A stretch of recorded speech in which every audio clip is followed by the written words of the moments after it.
ఓం శ్రీ సాయిరామ్. మంత్రము, యంత్రము, తంత్రము. ఆధ్యాత్మిక ప్రయోజనాలు. సకల చరాచర సృష్టి ఈ మూడింటిపైనే ఆధారపడి ఉన్నది. మననాత్రాయతేతి మంత్ర, యత్నాత్రాయతేతి యంత్ర, దర్పణాత్రాయతేతి తంత్ర.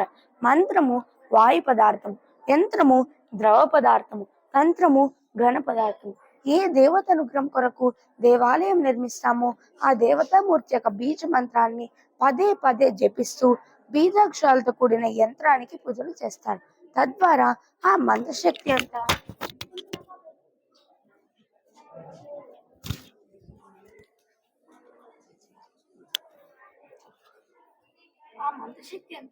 యంత్రంలోకి ప్రశ్నింపబడి శక్తివంతం అవుతుంది. శక్తివంతమైన యంత్రమును భూమిలో ప్రతిష్ఠ చేసి ఆ యంత్రము పైన ఆ దేవతామూర్తి యొక్క విగ్రహాన్ని ప్రతిష్ఠ చేస్తారు.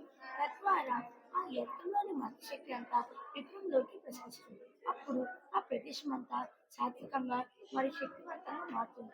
విగ్రహ ప్రతిష్ఠ అనంతరం యజ్ఞాలు, సేవా కార్యక్రమాలు నిర్వహిస్తారు. ఈ విధంగా చేసే తంత్రం అంటారు.